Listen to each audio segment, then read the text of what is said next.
अस्सलाम वालेकुम everyone, welcome to my YouTube channel. आज मैं आपके साथ फ्रूट कस्टर्ड ट्राइफल पुडिंग की रेसिपी शेयर कर रही हूँ। आप इसे इस ईद पर बनाएं या फिर अगर घर में मेहमान आने वाले हैं तो उनके लिए ये ख़ास डिज़र्ट ज़रूर बनाएं। इंशाल्लाह सबको ये डिश बहुत पसंद आएगी। तो आइए स्टार्ट करते हैं। मेरे यूट्यूब चैनल को सब्सक्राइब करें और बेल के बटन को दबाएं ताकि तमाम रेसिपीज़ का नोटिफिकेशन आपको फ्री में मिल सके। वीडियोस अच्छी लगें तो इन्हें थम्स अप दें। इस रेसिपी को बनाने के लिए मैं ले रही हूँ 1.5 किलो फुल फैट दूध को सॉस पैन में डाल दें। अब दूध को उबाल लें। जब दूध में उबाल आ जाए तो इसमें आधा कप चीनी डाल दें। चीनी की ये मिकदार 1.5 किलो दूध के लिए परफेक्ट है। अब चीनी को मिक्स कर लें। दूध में चम्मच चलाते रहें ताकि दूध नीचे ना लग जाए। अब हीट को लो पर कर दें। अब हम दूसरी तरफ कस्टर्ड पाउडर दूध में मिक्स कर लेते हैं। 1 कप ठंडा दूध ले लें। अब इसमें 8 टेबलस्पून मैंगो कस्टर्ड पाउडर डाल दें। आप अपनी पसंद का कोई भी फ्लेवर ले सकते हैं। अब हम कस्टर्ड पाउडर को ठंडे दूध में अच्छी तरह से मिक्स कर लेंगे ताकि इसमें गुठलियां ना बने।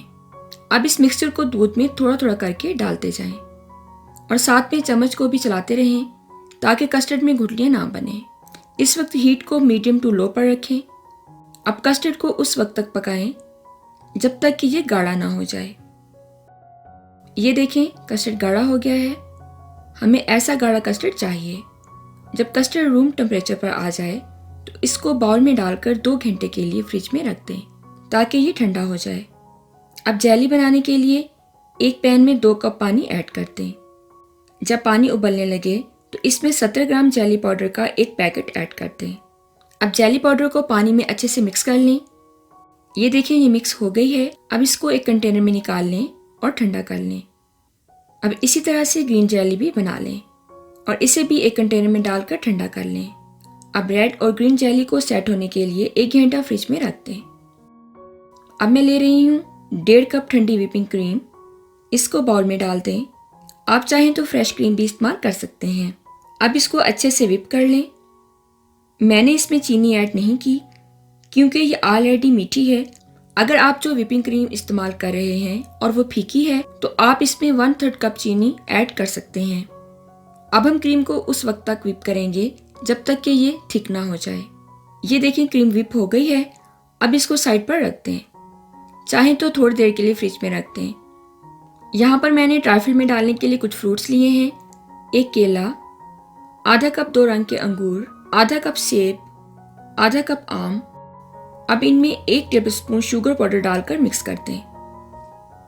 मैं ये फ्रूट इस्तेमाल कर रही हूँ।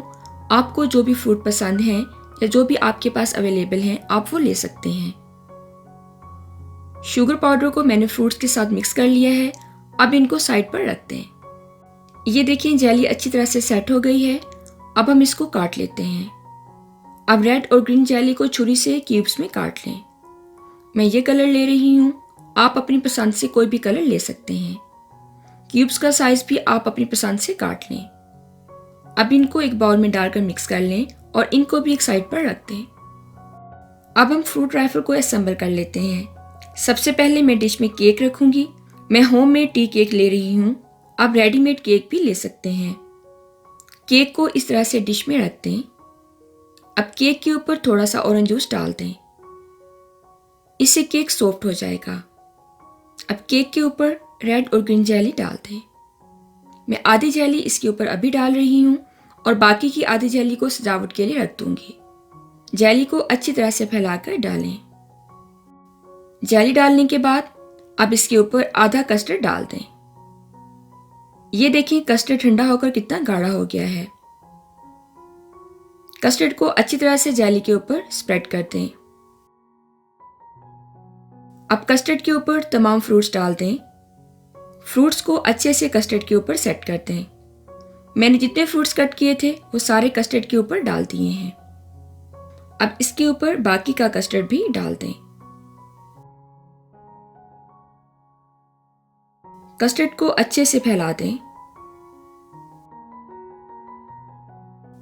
ये देखिए, मैंने सारी लेयर्स लगा दी हैं। अब मैं इसके ऊपर क्रीम की लेयर लगाऊंगी। क्रीम को आपने इस तरह से कस्टर्ड पर लगाना है कि ये कस्टर्ड में मिक्स ना हो, बल्कि आपने कस्टर्ड के ऊपर इसकी लेयर लगानी है। ये देखिए, मैंने क्रीम की तह लगा दी है। अब मैं इसके ऊपर थोड़े से पिस्ते और बादाम पीस कर डाल रही हूँ। अब फ्रूट ट्राइफल को मज़ीद प्रेजेंटेबल बनाने के लिए मैं इसके ऊपर जेली लगा दूंगी। ये देखिए, हमारी बहुत ही मज़े की और कलरफुल कस्टर्ड ट्राइफल पुडिंग तैयार है। अब इसको 2 से 3 घंटे के लिए फ्रिज में रखकर ठंडा कर लें ताकि ये सेट हो जाए। ये देखें, हमारी कस्टर्ड ट्राइफल पुडिंग ठंडी होने के बाद सर्व करने के लिए रेडी है। अब मैं इसमें से आपको एक स्लाइस कट करके दिखाती हूँ। एक स्पून से इस तरह से इसको नीचे तक कट करें ताकि तमाम लेयर्स साथ आएं और आप पुडिंग का असल टेस्ट एंजॉय करें। आप भी इस स्वीट डिश को ज़रूर ट्राई करें और मुझे अपना फीडबैक ज़रूर दें। इंशाल्लाह आपकी फ्रूट कस्टर्ड ट्राइफल पुडिंग भी बहुत अच्छी बनेगी। रेसिपी पसंद आए तो इसको लाइक ज़रूर किया करें और मेरे YouTube चैनल को भी सब्सक्राइब करें। बेल के बटन को दबाएं ताकि तमाम रेसिपीज़ का नोटिफिकेशन आपको मिल सके। मुझे अपनी दुआ में याद रखिएगा। अल्लाह हाफिज़।